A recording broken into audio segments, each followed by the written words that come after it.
우리 다 같이 일어나셔서 성경 봉독하겠습니다. 로마서 우리 5장 19절 말씀입니다. 신약 성경 로마서 5장 19절입니다.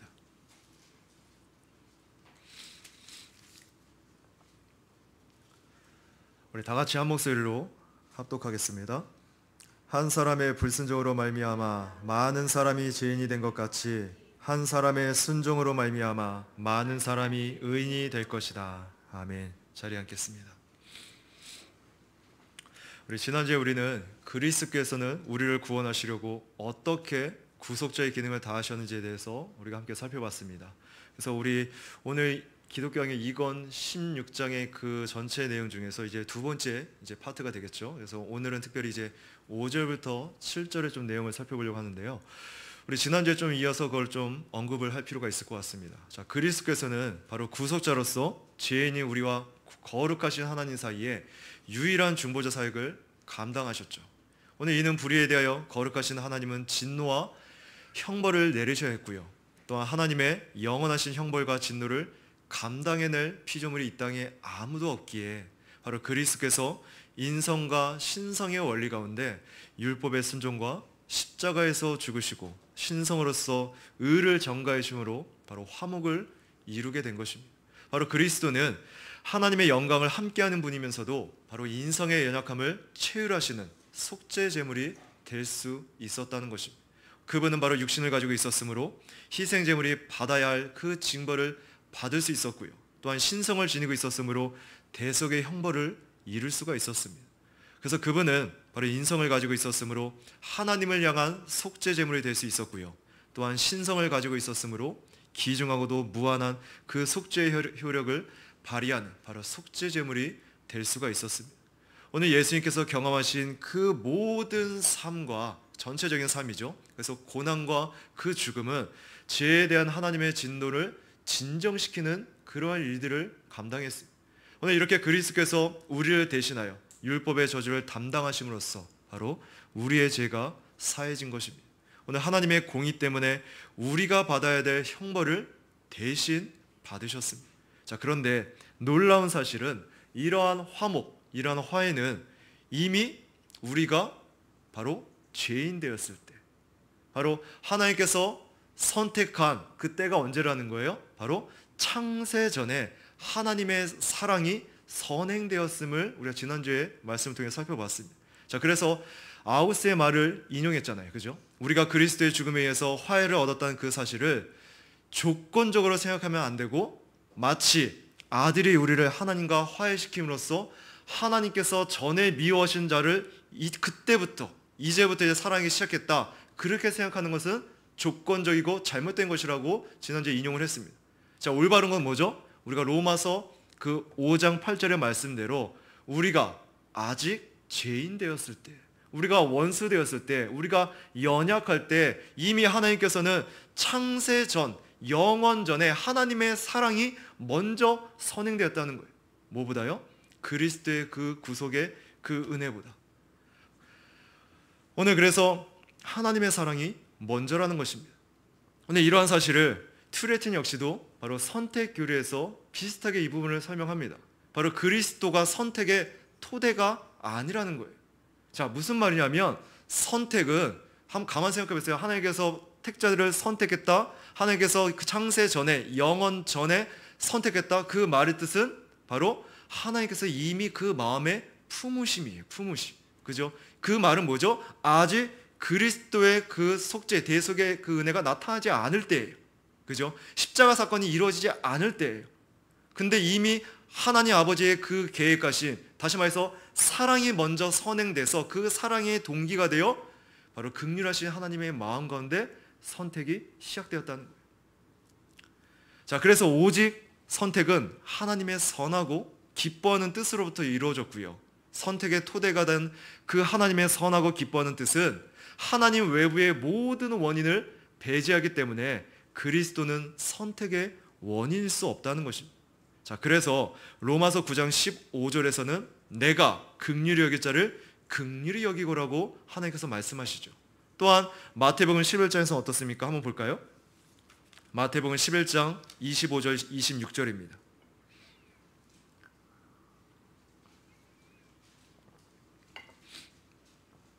바로 선택에 있어서 아버지의 사랑이 먼저 선행되는 것을 말씀하시는 구절입니다. 마태복음 11장 25절 26절 같이 읽을게요. 그 무렵에 예수께서 대답하여 말씀하셨다. 하늘과 땅의 주님이신 아버지, 이것들을 지혜롭고 현명한 자들에게는 숨기시고 어린아이들에게는 계시하니 아버지께 감사합니다. 그렇습니다. 아버지, 이것이 아버지께서 기뻐하시는 뜻이기 때문입니다. 예, 아버지께서 기뻐하신 뜻 가운데 선택이 시작되었다는 거예요. 또 하나 찾아볼까요? 로마서 9장 16절입니다.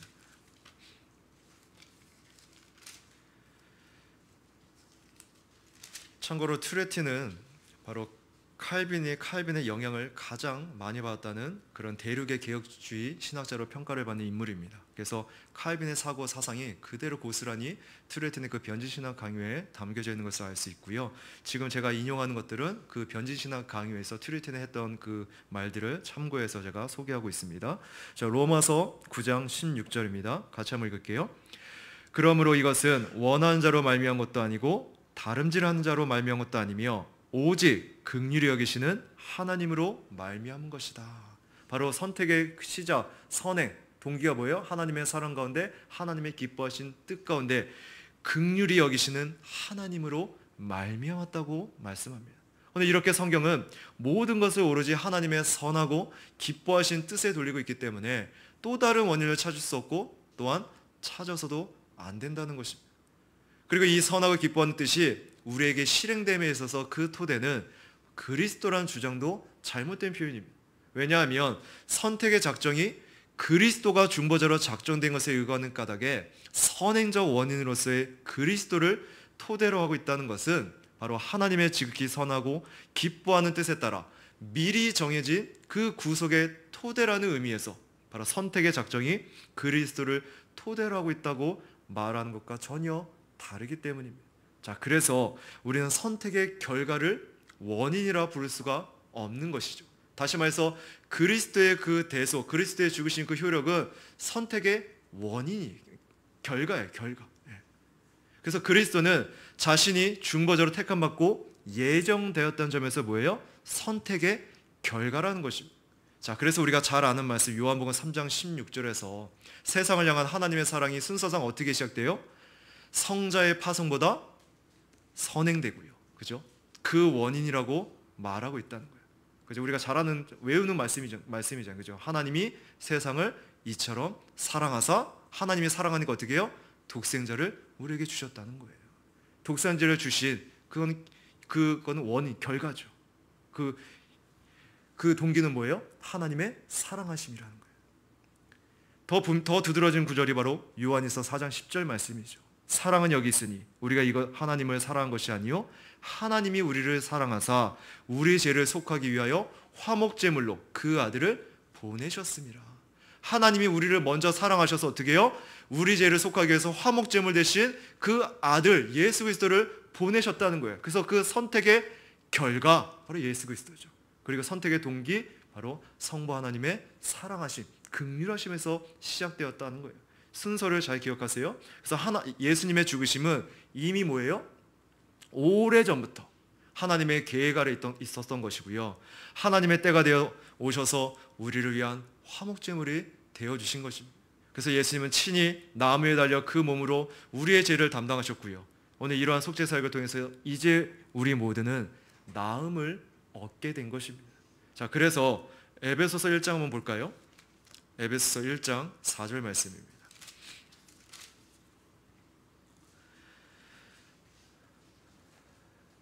에베소서 1장 4절 같이 한번 읽습니다. 그분께서 창세 전에 우리로 사랑 안에서 그분 앞에 거룩하고 흠이 없게 하시려고 우리를 그리스도 안에서 택하셨으며.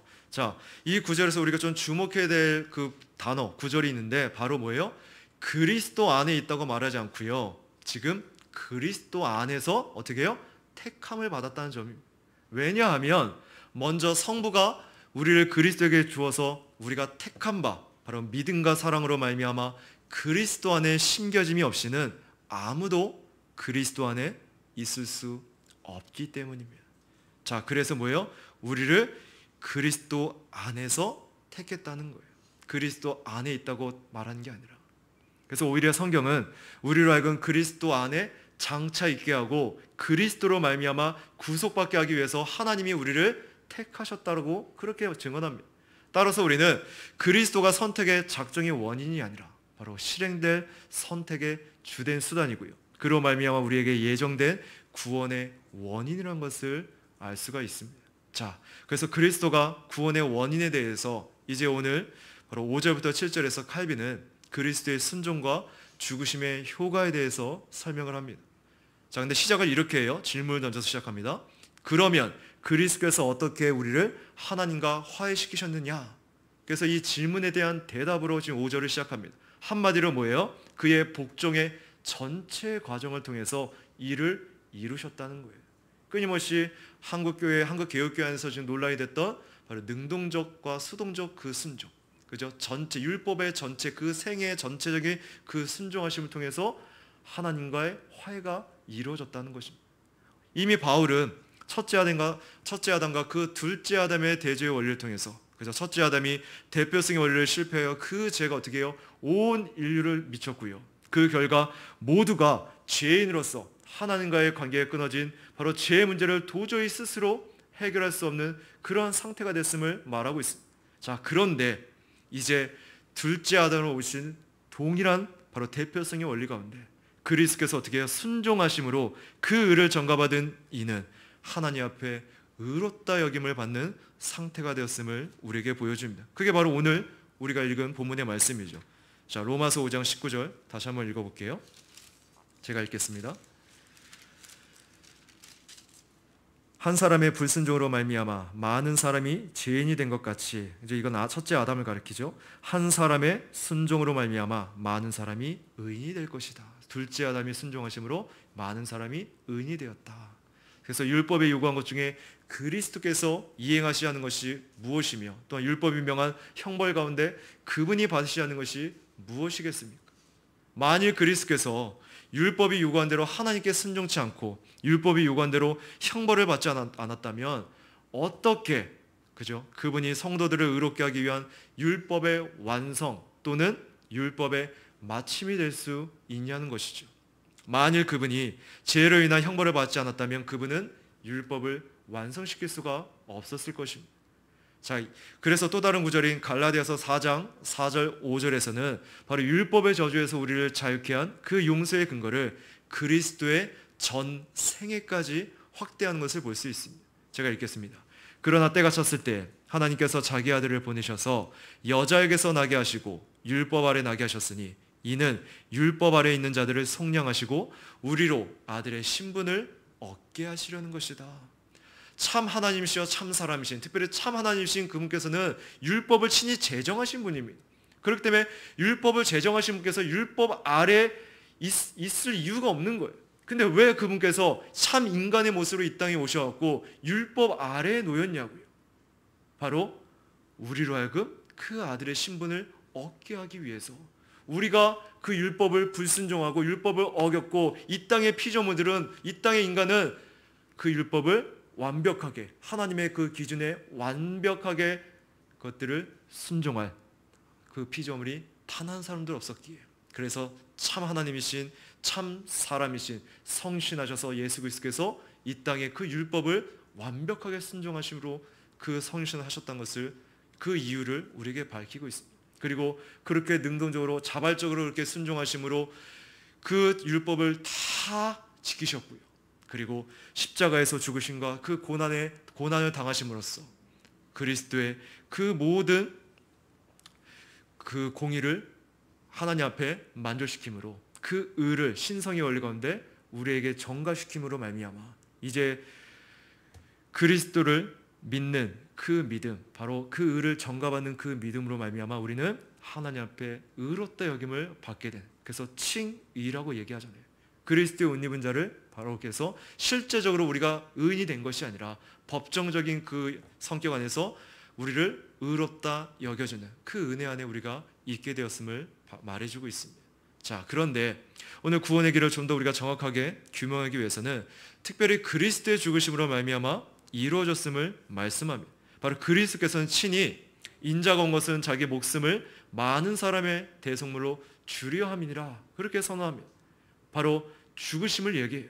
바울은 그래서 예수는 우리가 범죄한 것 때문에 어떻게 해요? 내줌이 되었다라고 가르치고 있고요. 세례 요한은 예수님을 가리켜 보라, 세상 죄를 지고 가는 하나님의 어린 양이라고 선언합니다. 또한 로마서 3장 24절 25절에는 한번 볼까요? 로마서 3장 24절 25절입니다. 로마서 3장 24절 25절 제가 읽을게요. 그리스도 예수님 안에 있는 구속으로 말미암아 하나님의 은혜로 값없이 의롭다 하심을 받았다. 하나님께서 이 예수님을 그분의 피를 믿음으로 말미암는 속죄제물로 세우셨으니 이는 하나님께서 오래 참으시며 이전에 지은 죄를 간과하시어 자신의 의를 나타내시려는 것이다. 아멘. 오늘 그리스도를 어떻게 그분의 피를 믿음으로 말미암는 속죄제물로 하나님께서 세우셔서 하나님께서 어떻게 하신다고요? 간과하심으로. 바로 그 하나님께서 그리스도를 통해서 더 이상 이제는 죄인을 대하실 때, 인간을 대하실 때 죄인으로 보는 것이 아니라 그리스도의 옷을 입었기 때문에 그리스도 안에 있는 자들은 그리스도를 통하여서 그 죄인을 바라보시기 때문에 하나님께서는 간과하셔서 의롭게 여겨주신다는 거예요. 의롭게 봐주신다는 거예요. 이 말은 뭐예요? 우리가 실제로 의인이 된 게 아니라는 것이죠. 바로 그리스도 안에 있기 때문에 의인으로 여겨주신다는 칭의를 말하고 있습니다. 이 말을 반대로 생각한다면 그리스도 밖에 있는 자들은 여전히 그 죄 가운데 하나님의 형벌과 진노를 받을 수밖에 없는 죄인의 상태로 있을 수밖에 없다는 것. 그리고 그 죄인의 결국은 뭡니까? 심판이요 사망이라는 것입니다. 자, 그래서 기독교는, 우리가 믿는 이 신앙은 그리스도 중심, 그리스도를 빼놓고서는 신앙이 될 수가 없고요. 하나님을 믿는 그 믿음이 성립되지가 않는다는 거예요. 왜요? 그 믿음의 대상도 역시 그리스도이기 때문입니다. 그리고 성령께서 그 믿음 가운데 우리에게 적용시키는 것이 누구를 적용시켜 주시죠? 누구의 것을 생각나게 하시죠? 누구에게 우리를 인도하시죠? 그리스도에게 인도하시죠. 자, 근데 그리스도는 참 하나님이시라고요. 참 사람이시면서 그분은 참 하나님이시라고요. 자, 그래서 우리는 영이신 하나님을 실제로 눈으로 볼 수가 없습니다. 그러나 우리는 또 한편으로 하나님을 볼 수 있다고 말하는 이유는 바로 예수 그리스도께서 행하신 그 사역을 통해서, 공생의 기간에 행하셨던 그 모습을 통해서 하나님이 어떠한 분인지를 예수님을 통해서 우리는 알 수가 있는 거예요. 왜요? 그분이 참 하나님이시기 때문에.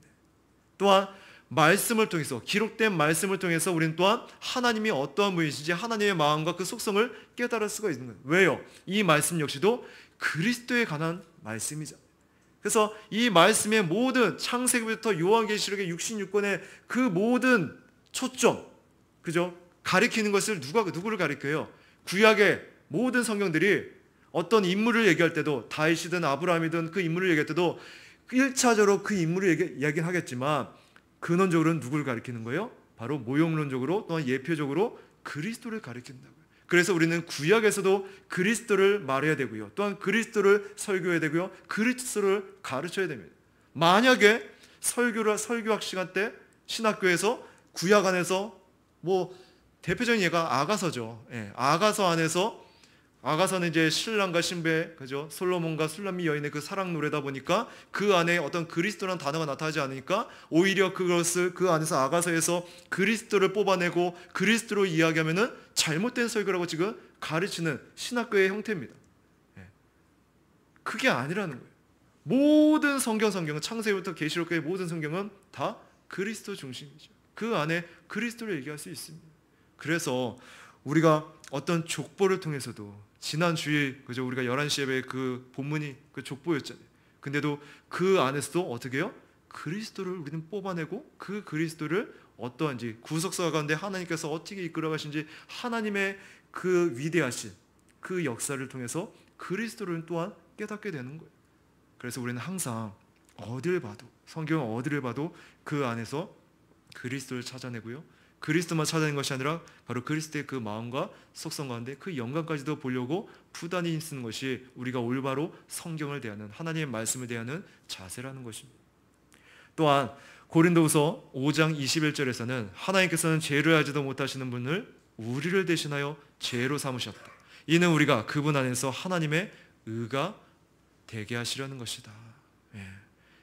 바로 죄를 알지 못하시는 분께서 대신 죄인의 모습으로, 그죠? 십자가에 달리셨을 때 그분은 철저하게 죄인의 모습으로 달려 죽으신 거예요. 왜요? 바로 그분 안에서 하나님의 의가, 우리가, 그죠? 하나님의 의가 되게 하시기 위하여 철저한 죄인의 모습으로서, 그래서 한 번도 아버지 하나님과 단절됨을 경험하지 않았던 그 성자 예수 그리스도께서는 그 십자가 사건 통해서, 그죠? 잠깐이지만 그 죄의 권세 앞에, 그죠? 하나님의 철저한 죄인의 모습으로서 그것이 얼마나 끔찍한지를 그 단절됨을 통해서 처음 그것을 경험합니다. 그래서 그리스도는 그것이 얼마나 끔찍하고 얼마나 그것이 정말 감당하기 힘든 어려운 문제인지를 아셨기에 이미 십자가에 달리기 전에 겟세마네 기도 가운데, 그죠? 동산에서 그렇게 핏방울이 될 정도로, 그죠? 땀이 핏방울이 될 정도로 그렇게, 그죠? 할 수만 있으면 이 잔을 옮겨달라는 그 요청 가운데 하나님께 간구했던 것을 볼 수 있습니다. 그러나 그분은 끝내 아버지의 뜻에 순종하시면서 그 십자가의 사역을 이루신 것이죠. 완성하신 것이죠. 자, 그렇기 때문에 오늘 우리의 신앙 고백인 사도신경은 그리스도의 탄생에서부터 그의 죽으심과 부활에 이르기까지를 적절하게 이어감을 알 수가 있습니다. 물론 이 죽음은 일생 동안 보이신 순종의 결과입니다. 바울은 그 시초부터 마지막까지 모든 것을 포괄해서 이렇게 말합니다. 한번 또 볼까요? 빌립보서 2장입니다.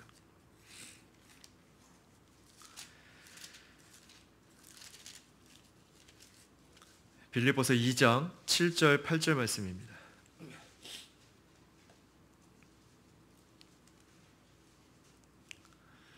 같이 한번 읽겠습니다.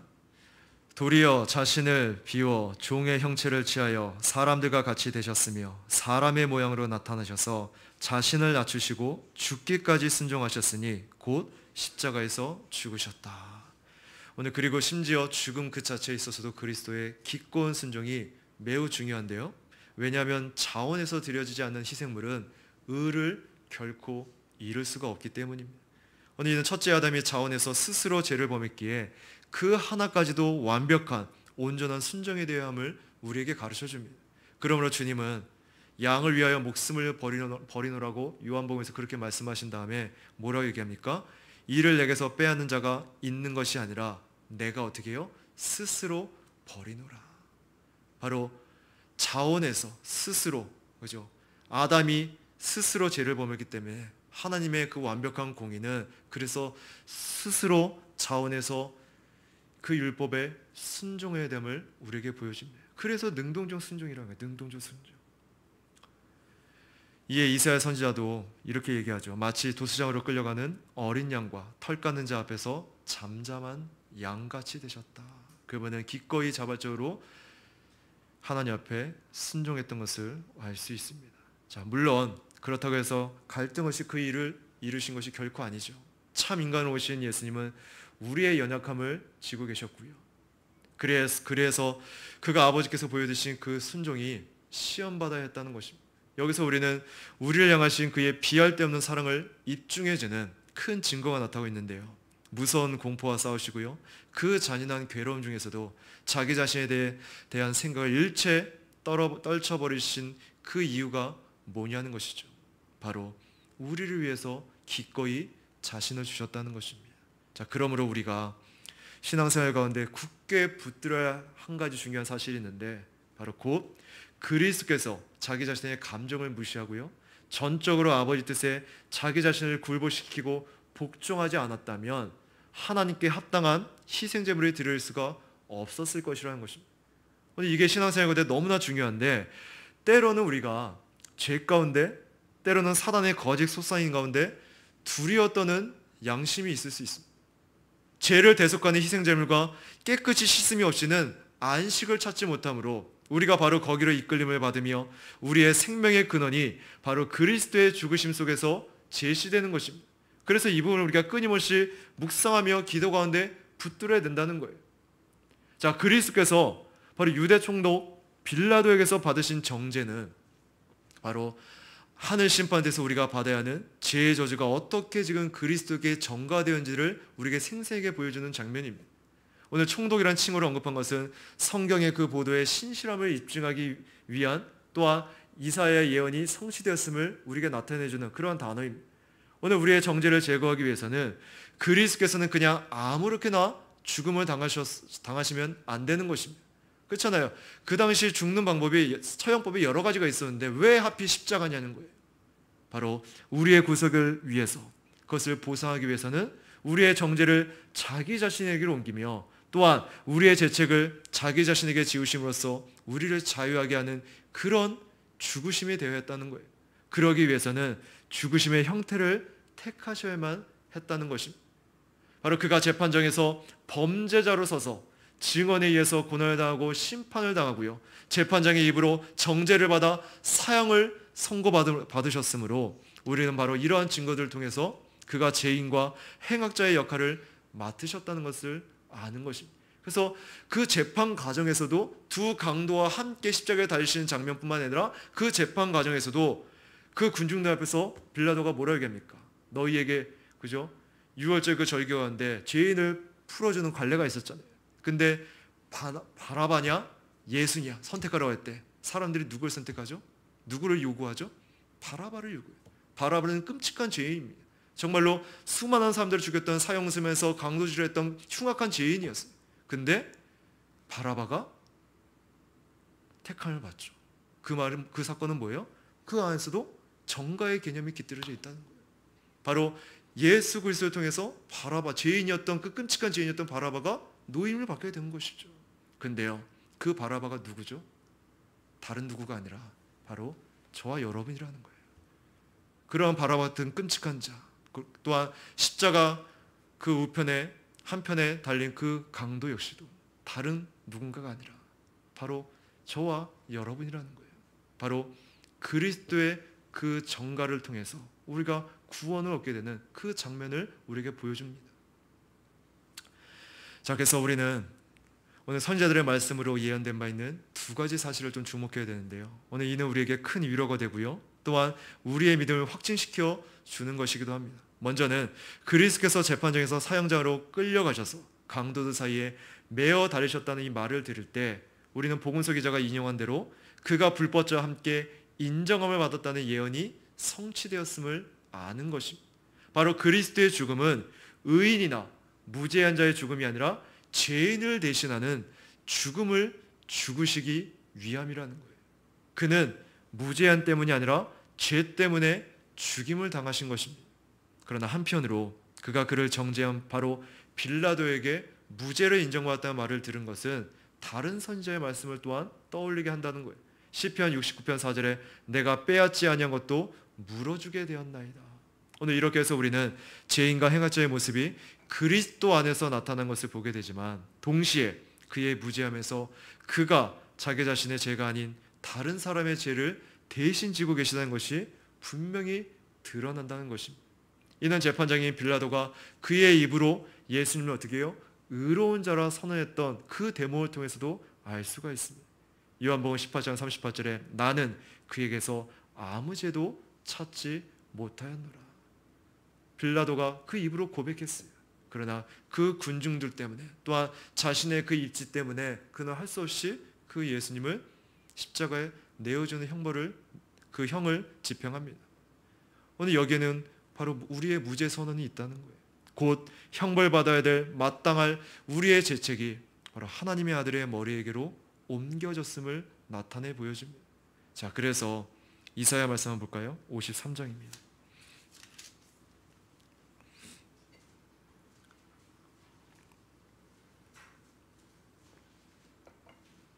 이사야 53장 12절입니다.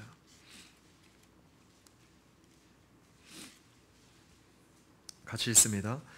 그러므로 나는 많은 사람과 함께 분깃을 그에게 나눠주고 그는 강한 자와 함께 탈취한 것을 나눌 것이다. 그가 자기 영혼을 버려 사망에 이르게 하며 범죄자들로 취급되었으나 실상은 그가 많은 자들의 죄를 지고 범죄자를 위해 중보하였다.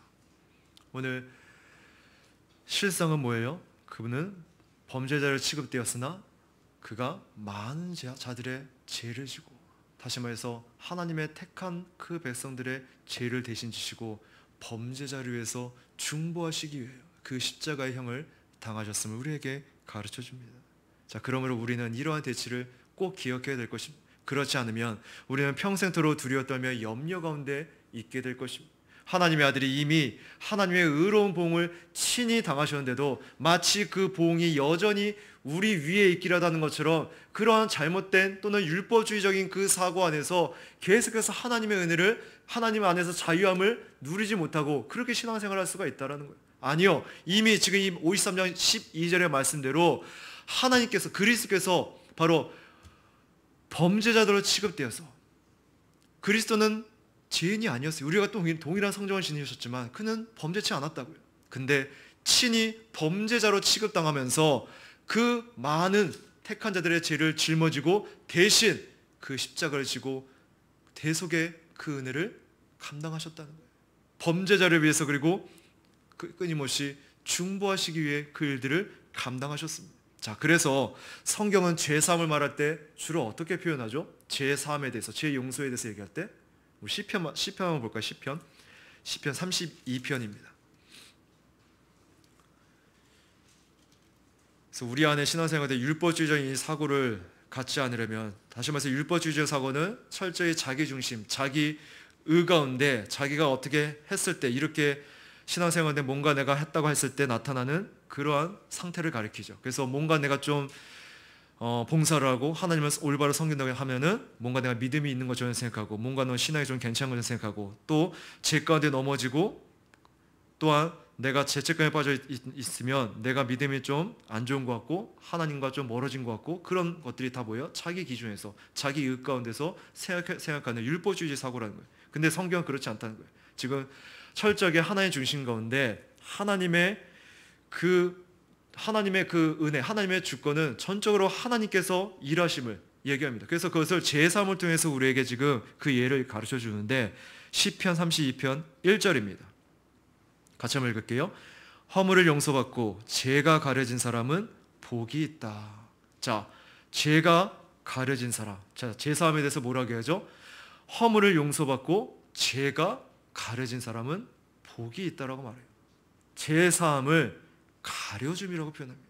다시 말해서 우리 안에 있는 죄를 아예 이 땅 가운데 우리가 살아갈 때, 신앙생활 하는 가운데 우리의 죄를 아예 없애주겠다, 우리의 죄를 아예 그냥 완벽한 죄가 없는 자처럼 그렇게 만들어주겠다, 그렇게 말씀하신 것이 아니라 제사함에서 어떻게 얘기해요? 가려줌으로 표현합니다. 가려줌. 이 말은 뭐예요? 죄책은 그리스도의 십자가 사건을 통해서 이미 우리가 용서받았어요. 해결됐어요. 그죠? 우리 죄책은. 그러나 부패성, 그죠? 그 부패성은 이 땅에 거하는 동안, 우리가 다시 말해서 영화의 단계에 들어가기 전까지는 끊임없이 우리 안에 남겨져 있다는 거예요. 그래서 이 부패성으로 인해서 끊임없이 뭐예요? 우리는 죄와 씨름을 하는 존재라는 거예요. 근데 그 죄와 씨름하는 그 과정이 결코 잘못된 게 아니라, 올바른 신앙생활 하는 자들에게는 누구에게나 나타나는 반응이라는 거예요. 오히려 그러한 영적, 우리 안에서 성령의 소욕과 육체의 소욕이 싸움이 일어나지 않는 것이 문제인 것이죠. 오늘 그렇기 때문에 이 땅의 성화의 과정에 걸어가는 신자에게는 죄가 아예 없다, 그렇게 말하는 것이 아니라 성경은 뭐예요? 죄 사함을 가려줌으로 표현하고 있다. 그래서 죄를 억제시키는 거예요. 죄는 이 땅에서 죽지 않습니다. 그죠? 죽이는 게 아니에요. 억제되는 거죠. 그 말은 뭐예요? 죄가 이 땅에 사라지지 않는다는 거예요. 언제 사라져요? 바로 영화의 단계에 들어갈 때. 자, 그래서 죄가 가려진 자들은 그들의 죄가 제거되는 것이 아니라 심판 중인 하나님 앞에서 자신들의 죄로 인해 정죄를 받지 않게 된다는 거예요. 왜요? 가려졌기 때문에. 다시 말해서 그리스도의 의로 우리가 덧입힘을 받았기 때문에, 그리스도의 옷으로 입힘을 받았기 때문에 가려짐으로 우리는 심판을 받지 않게 되는 거예요. 정죄를 받지 않게 되는 거예요. 또한 하나님이 우리의 죄를 우리에게 전가하거나 돌리지 않기 때문에 우리가 우리의 죄로 인해 마땅히 받아야 될 형벌을 받지 않게 되고요. 하나님이 우리의 죄를 기억하지 않기 때문에 실제적으로 자신의 공의를 따라 우리의 죄를 다루어서 우리를 벌하지 않으시는 것입니다. 오늘 하나님이 우리의 부패성이 아니라 우리의 죄책을 지워버리기 때문에 우리가 벌을 받지 않는 것입니다.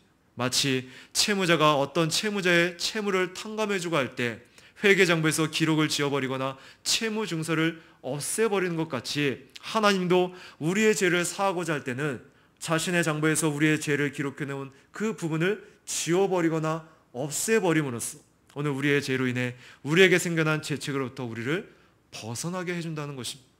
또한 하나님은 우리의 죄를 미가서 7장 19절의 말씀대로 등 뒤로 던져버리시거나 바다에 던지심으로써 오늘 우리의 죄에 대한 심판을 더 이상 행하지 않고요, 속죄 제사를 드리게 하는 그 방식으로 우리의 그 죄를 속함으로써 오늘 우리를 하나님 앞에서 미움받고 가증스러운 자들로 만드는 우리의 죄로 인한 죄책을 깨끗하게 하신다는 것입니다.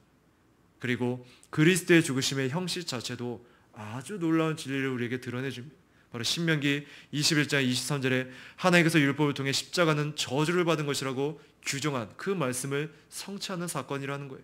그리스도께서 십자가에서 달리신다는 것은 바로 자기 자신을 그 저주에 굴복시킨다는 뜻입니다. 오늘 우리의 죄로 인하여 우리를 기다리고 있는 또는 우리 위에 드리워져 있는 그 모든 저주를 우리에게서 걷어올려서 그에게로 옮겨가도록 바로 그에게 전가시키도록 하기 위해 반드시 그 일이 일어나야만 했다는 것입니다. 오늘 율법에서 죄를 위하여 바쳐진 희생제물과 그 보상을 가리켜 히브리어 아시모르타는 이 단어는 바로 죄 자체를 뜻하는 단어입니다. 성령께서는 이 용어를 스스로 죄를 지고 가는 속죄 염소를 가리키는 상징으로 사용했습니다. 즉 레위기에서 말하는 아사셀 그 염소를 말하고 있습니다. 한번 볼까요? 레위기 16장입니다.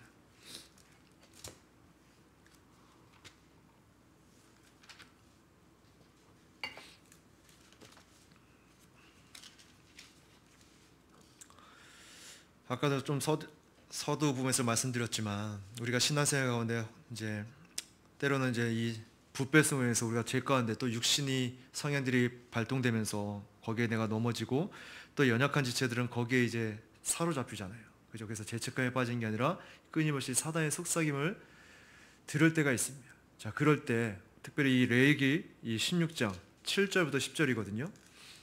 이 말씀을 좀 주의 깊게 좀 말씀을 새겼으면 좋겠어요. 이 의미를요. 그래서 사단은요, 그 성격은 끊임없이 사단은 우리를 참소하는 자예요. 속이는 자예요. 그래서 어떻게든 택한 자를 넘어뜨리려고 하는 자가 사단의 사역이에요. 자, 근데 하나님께서는 이 아사셀 염소 이 대속죄일에 벌어진 이 사건을 통해서 분명히 우리에게 유익을 주는 또한 우리에게 위로를 주는 그 의미가 깃들여져 있거든요. 그러한 연약한 지체들 또한 그런 죄책감에 사로잡힌 자들, 사단의 속인 가운데 괴로워하는 그 양심을 가진 자들, 그들에게 오늘 이 의미들을 좀 잘 새겼으면 좋겠습니다. 자, 레위기 16장 우리 7절에서 10절 같이 한번 읽어볼게요. 레위기 16장 7절에서 10절 같이 있습니다. 또 그는 순년소 2마리를 가져다가 회막문 여호와 앞에 두고 그 2 순년소를 놓고 제비를 뽑을 것이니 하나의 제비는 여호와를 위해서 또 하나의 제비는 아사셀을 위해서 해야 한다. 아론은 여호와를 위해 제비 뽑힌 순년소를 가져와서 속죄제물로 드리고 아사셀을 위해 제비가 뽑힌 순년소는 산채로 여호와 앞에 두었다가 그것으로 속죄하고 아사셀을 위하여 광야로 그것을 보내야 한다. 지금 이 말씀은 바로 모든 이스라엘 백성의 죄를 속하는 대속죄일에 일어난 마지막 예식을 설명하는 구절입니다. 지금 대속죄일이 되면은 제사장은요, 크기와 모양새가 똑같은 2마리의 흠없고 깨끗한 염소를 구합니다. 그리고 제비를 뽑아요. 방금 읽은 말씀대로. 그래서 하나님의 것이라는 제비에 뽑힌 염소는 지성소에 계신 하나님을 위하여 구별해서 그 목에다가 빨간 천을 두르고요. 아사셀의 것이라는 제비에 뽑힌 염소는 광야에 사는 아사셀을 위하여 구별하여 그 뿔에다가 빨간 천을 두릅니다. 자, 그런 후에 2 염소에다가 이스라엘의 모든 죄를 전가한 후에 죽입니다. 자, 그런데 2 염소를 죽이는 방법과 그 의미가 아주 다르다는 거예요. 자, 우선 첫 번째 염소부터 보면은 바로 제사장은 하나님을 위하여 구별한 첫째 염소의 그 각을 뜬 후에 그 육체는 영문 밖에서 불사르고요, 그 피는 지성소를 가지고 들어와서 언약궤에 뿌립니다. 자, 그러면 지성소 안에 하나님의 그 셰키나의 영광이 가득 차게 되고요, 이는 이스라엘 죄가 속해져 하나님의 진노가 사라졌다는 것을 상징합니다. 이것이 첫 번째 염소의 죽음과 그 의미입니다. 자, 그런데 둘째 염소는 이와 다르다는 거예요. 바로 제사장은 아세셀을 위하여 준비한 이 둘째 염소를 광야로 몰아내요. 자, 그러면 그 염소는 광야에서 굶어 죽거나 들짐승에게 찢겨 죽게 됩니다. 그때 염소의 뿔에 달린 그 빨간 리본이 하얗게 변하게 되고요.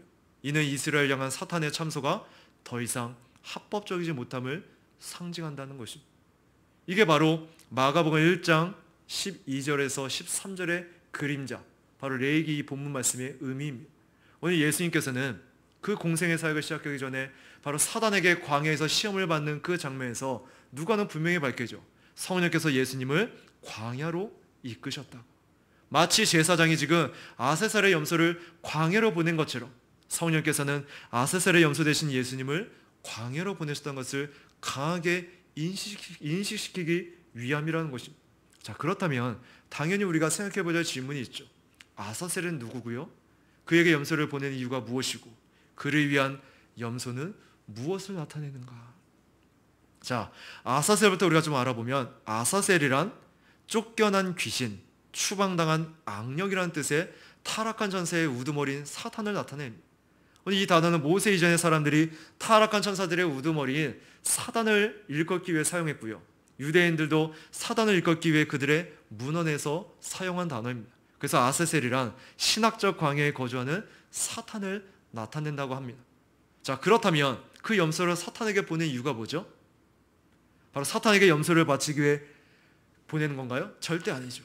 사탄을 예배하기 위함이 아니에요. 오히려 그 반대로 참소자 사탄 앞에서 이스라엘의 죄를 전가받은 염소를 굶어 죽이거나 들짐승을 통해서 찢어 죽임으로써 그의 참소를 합법적으로 잠재우기 위해서 보냈다는 것입니다. 여러분도 아시다시피 성경의 증거는 이 사탄의 일은 늘 인간의 죄를 합법적으로 참소하는 데 있습니다.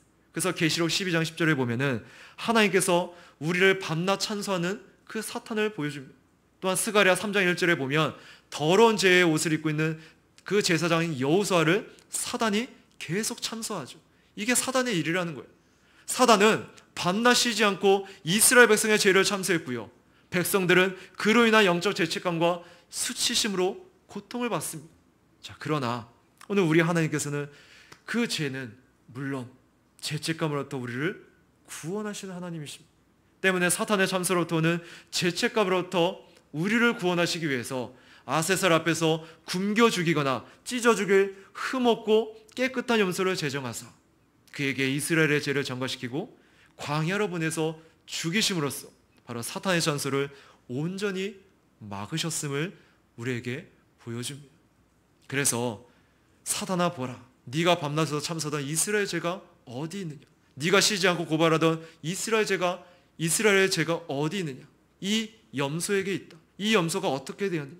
이스라엘 백성의 죄값으로 이처럼 비참하게 죽었다. 너는 더 이상 이스라엘을 참소할 수가 없다. 내가 그 참소의 이유를 합법적으로 잠재웠기 때문이다. 바로 아세살 염소가 가지고 있는 그 의미입니다. 그래서 사단은 더 이상 이스라엘을 합법적으로 참소할 수가 없는 것입니다. 시도할 수가 없는 것입니다. 그는 이스라엘이 졌던 과거의 죄를 입 밖에 꺼낼 수도 없는 것입니다. 왜요? 바로 죄값이 사단의 눈앞에서 치러졌기 때문입니다. 하나님께서는 당신의 백성을 죄책감으로부터 해방시키기 위하여 바로 아세살의 염소를 준비시킨 것이고요. 또한 해방의 증거로서 염소의 뿔에 달린 빨간 천을 하얗게 바꾸신 것입니다. 그런 분홍 같은 더러운 그런 죄도 바로 그리스도의 보혈로서 희게끔 다시 그것들을 회복시키는 그리스도의 보혈의 그 피의 의미가 그 안에도 깃들여져 있고요. 자, 그렇다면 가장 중요한 질문을 해볼 수 있겠죠. 아세셀의 염소는 누구를 상징할까요? 아까도 잠깐 언급했지만 바로 예수님을 가리킵니다. 예수님께서 바로 인간의 죄를 대신 지고 광야에 나가사 사단의 앞에서 찢겨 돌아가심으로써 인간을 향한 사단의 참소를 합법적으로 온전히 잠재우실 아세살의 염소였던 것입니다. 오늘 여기에는 하나님의 놀라운 지혜가 있죠. 하나님 위하여 구별되어 속죄제로 죽은 첫째 염소는 바로 십자가에서 보혈을 흘리사 하나님의 진노를 잠재우실 예수님을 상징하고요. 아세셀을 위하여 구별되어 광야에서 굶거나 찢겨 죽는 둘째 염소는 바로 십자가에서 찢기사 사탄의 참소를 잠재우실 예수님을 또한 상징한다는 것입니다. 오늘 인간의 죄를 전가받은 두 마리의 염소는 전부 다 우리의 죄를 담당하신 예수 그리스도를 예표하고 있습니다. 한번 생각해 보세요. 그 누구도 인간의 죄를 대신 질 수가 없습니다. 몇몇의 사람들은 이 야세스의 염소를 사탄으로 규정하는데 잘못된 해석이죠. 왜요? 사탄은 죄의 원인이 아닙니다. 촉매제일 뿐이죠. 고려 인간의 죄를 사단에게 전가시킬 수 없습니다. 바로 에덴 동산에서도 똑같아요. 아담이 죄를 지은 거예요. 사단이 비록 유혹했지만 사단은 촉매제 역할을 감당한 것이지 아담 스스로가 죄를 범한 거예요. 그래서 사단에게 탓할 수 없는 것입니다. 전가시킬 수 없다는 거예요.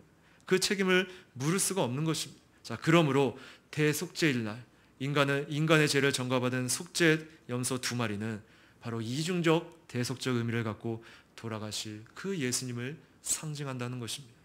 이에 히브리서 기자는 뭐라고 말씀합니까? 히브리서 7장 27절에 그분은 다른 제사장처럼 먼저 자신의 죄를 위하여 그리고 그 다음에 백성의 죄를 위하여 날마다 희생제물을 드리실 필요가 없으니 그분께서 자신을 드려 이 일을 단번에 이루셨기 때문이다.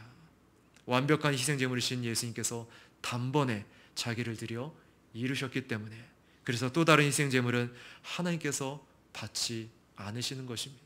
그렇습니다. 오늘 예수님 한 분이면 충분한 것입니다. 그분 안에만 참된 속죄가 있고요, 그분 안에서만 사탄의 참소는 영원히 그치게 되는 것입니다. 또한 고린도후서 5장 21절에서는 뭐라고 얘기합니까? 한번 볼까요? 고린도후서 5장 21절입니다.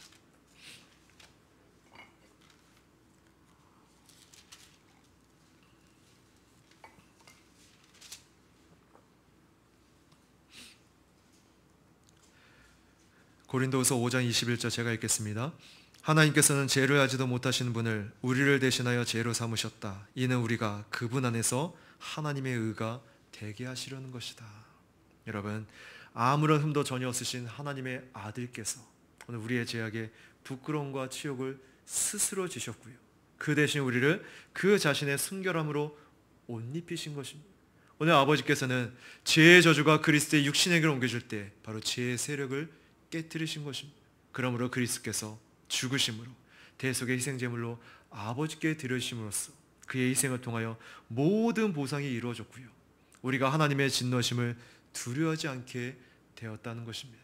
그러므로 이사야 53장 6절에서는 여호와께서는 우리 모두의 죄악을 그에게 담당시키셨더라는 이 말씀대로 곧 그 죄악을 더러움을 씻으실 그분께서 정가를 통해서 그 더러움을 스스로 덮어 쓰셨음을 우리에게 말씀합니다.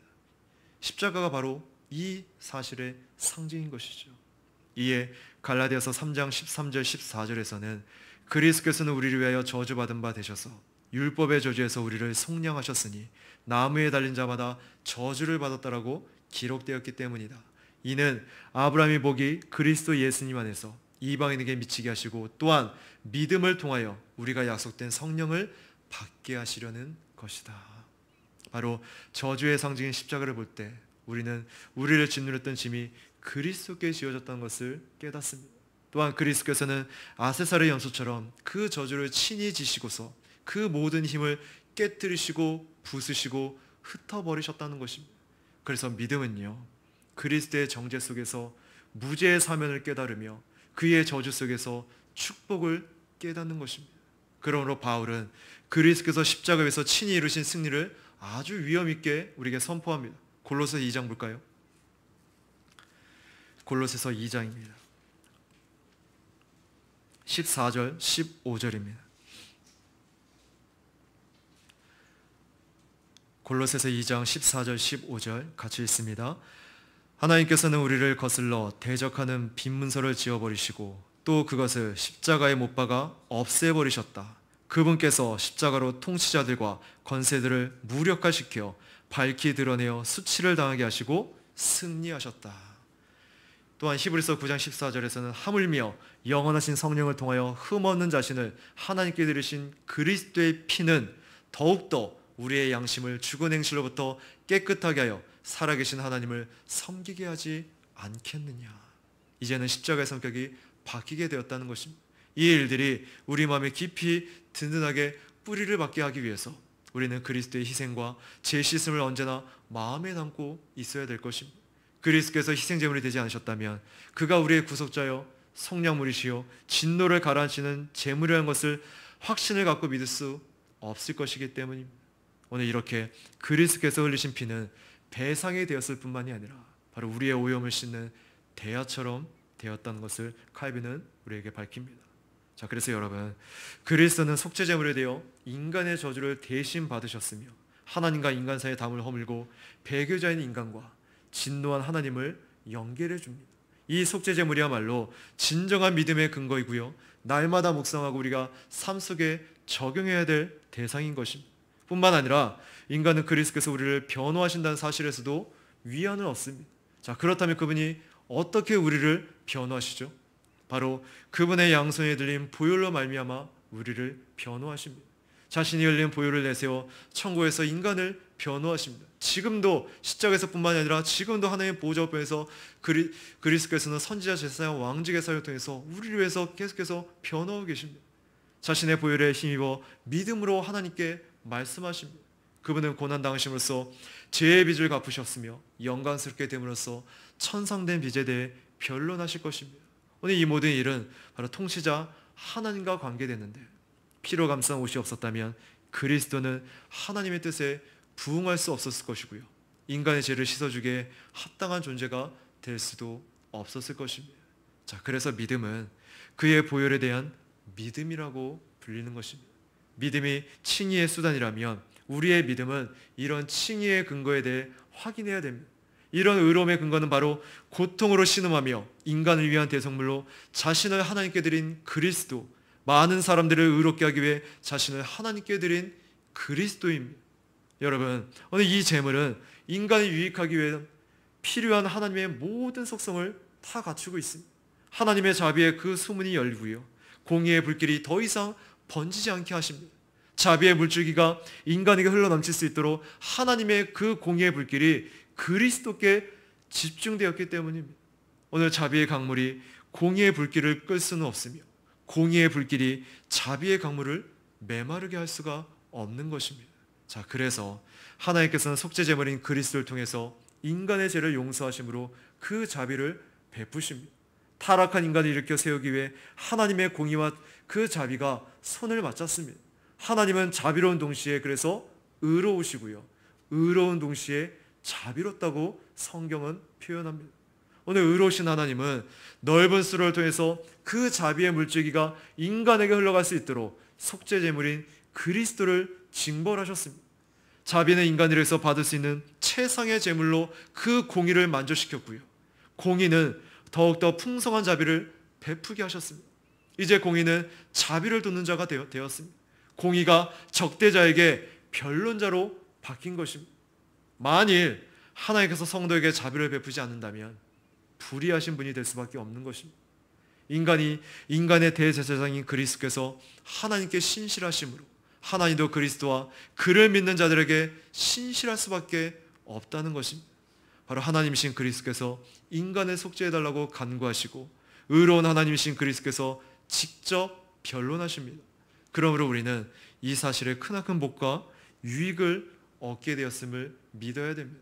더욱이 놀라운 것은 이 은혜는 속죄제물이 영원한 효력을 지닌다는 점입니다. 영원한 피로 세워진 언약이기에 영원하다라는 거예요. 그리스도는 효력 있는 속죄제물로서 어제나 오늘이나 동일하시며 변함이 없으실 것입니다. 따라서 이 속죄제물의 효력은 완전하고요, 영광스러우며 영원할 것입니다. 그래서 이 효력은 인간을 더 이상 하나님의 진노의 대상으로 내버려 두지 않고요, 이 효력은 마치 타는 듯한 지옥에서 인간을 구원해고요, 그들의 형벌의 두려움으로부터 벗어나게 해줍니다. 오늘 인간이 이 속죄제물에 정결함에 힘입어서 드리는 그 제사를 통해 그 더러움을 씻음받게 될 것입니다. 오늘 이 속죄제물에 대한 믿음을 갖게 될 때 아무리 큰 죄라 해도 씻음받지 못할 것이 없고요, 율법을 어기는 가장 큰 죄에 대해서 이 속죄제물이 율법의 모든 형벌을 받았다는 것입니다. 죄는 하나님께 대해 범하는 것인데 이 속죄제물은 바로 하나님께 가장 큰 기쁨을 드렸습니다. 그러므로 인간의 그 어떤 죄도 이 죄 없는 어린 양이 질 수 없을 만큼 큰 죄는 없다는 것입니다. 오늘 이 속죄 제물에는 바로 인간의 모든 죄를 소멸시킬 수 있는 충분한 능력이 있기 때문입니다. 여러분, 오늘 인간은 첫째 아담의 죄 때문에 상실했던 모든 것을 오늘 본문의 말씀대로 둘째 아담의 속죄 제물로 말미암아 다시 얻게 되었습니다. 오늘 이런 그리스도의 보혈을 양손과 심령에 묻힐 때 인간은 얼마나 담대히 성소로 들어갈 수 있겠습니까? 우리는 이 속죄 제물을 힘입어서 은혜의 보좌 앞에 담대히 나아갈 수 있는 자격을 얻게 되었습니다. 그러므로 우리는 반드시 믿음으로 이 속죄 제물의 피가 우리 영혼에 뿌려지게 해야 됩니다. 그렇지 않다면 우리는 여전히 죄에 거하며 하나님의 진노와 그 징벌의 칼날 아래서 살게 될 것입니다. 자, 그래서 그 다음에 사도신경은 죽으시고 장사되어라고 이야기합니다. 바로 그리스도께서 모든 면에서 일일이 우리를 대신해서 우리의 구속의 값을 치르셨다는 사실을 다시 보게 됩니다. 죽음이 우리를 그 멍에 아래 사로잡고 있었는데 그리스도께서는 우리를 대신하여 자기 자신을 그 죽음의 권세에 내어주셔서 우리를 거기서 구원해 주셨다는 것입니다. 그래서 그리스도의 죽으심은 우리를 위협하고 우리의 무너진 상태를 기뻐하며 날뛰는 그 죽음의 권세를 친히 굴복시키기 위함이었던 것입니다. 한번 볼까요? 히브리서 2장입니다.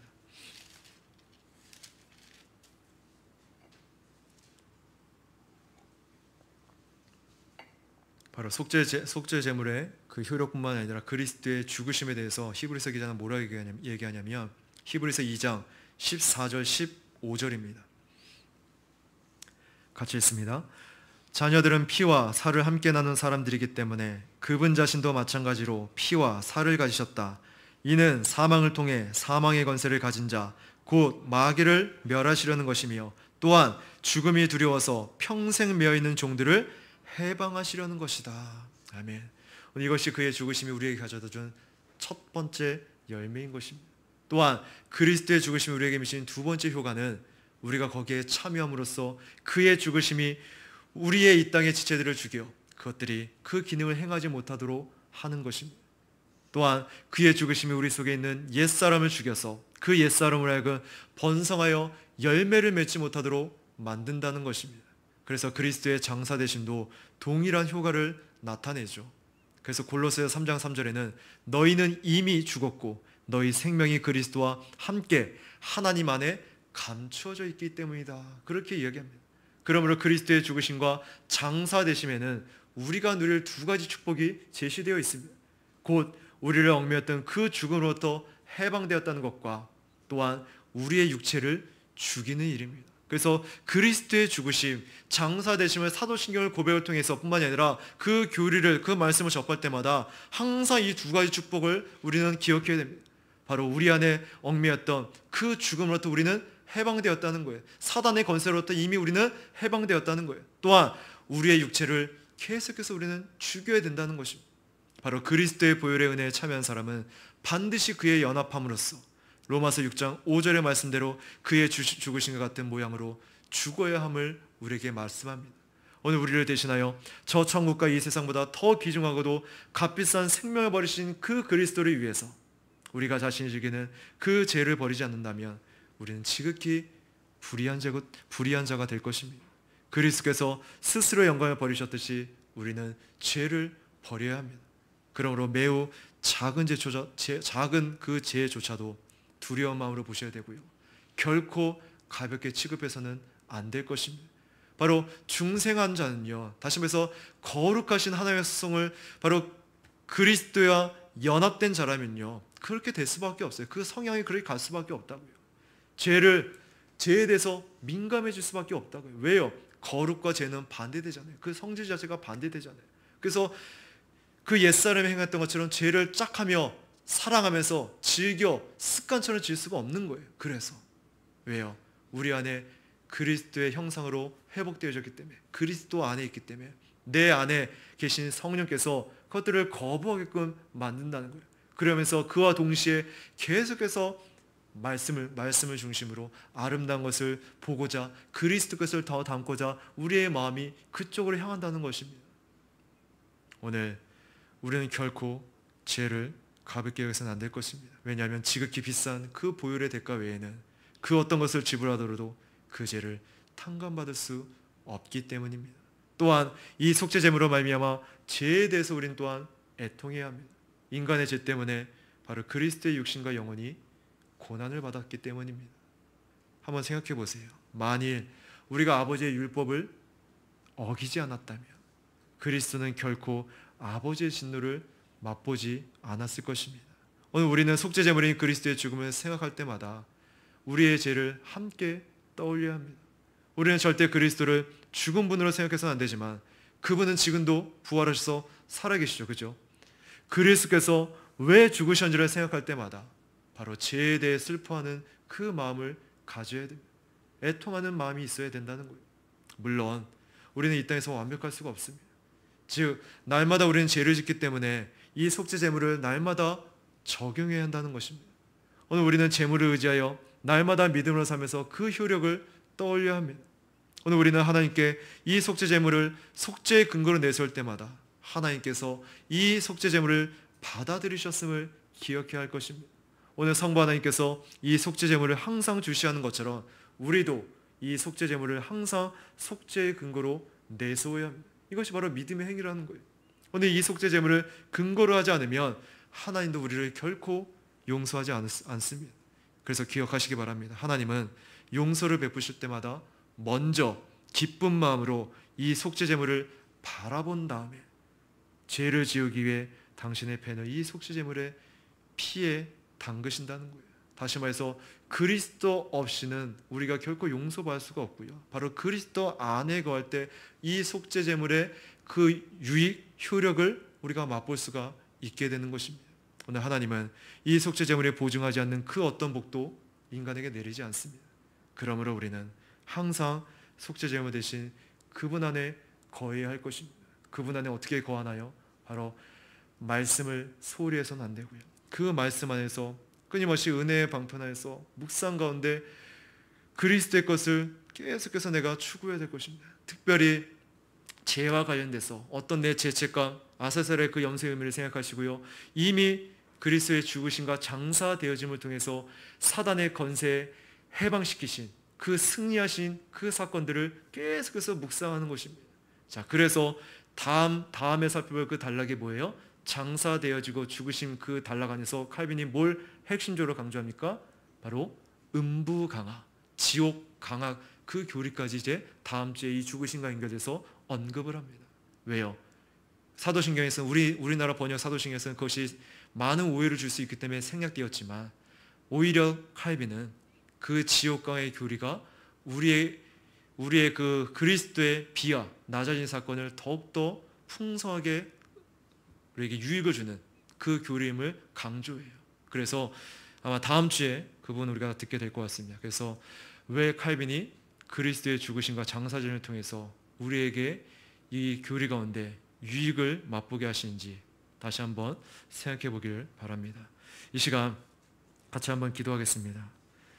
오늘 그리스도의 죽으심과 그 효력에 대해서 우리가 말씀을 통해 살펴봤습니다. 특별히 우리가 아사셀의 그 염소같이 사단은 끊임없이 우리를 참소하지만 이미 그리스도께서는 아사셀의 염소처럼 그것들을 다 이루셨고 또한 사단의 참소를 합법적으로 더 이상 그 죄에 종노릇하지 못하도록 이미 그리스도께서 승리하신 줄 믿습니다. 그래서 그리스도의 속죄의 은혜를 생각할 때, 그리스도의 십자가 사건을 생각할 때 그 죽으심과 장사되어진 그 사건 가운데 우리에게 주신 속죄의 그 유익들, 다시 한번 그 승리하신 그리스도를 우리가 마음에 새기면서 이 땅에 우리가 신앙생활 가운데 끊임없이 하나님의 뜻 가운데 승리하는 그런 삶을 살게 해달라고, 잘못된 율법주의 사고에 갇히지 않고 더욱더 하나님의 그 속죄의 은혜를 묵상하며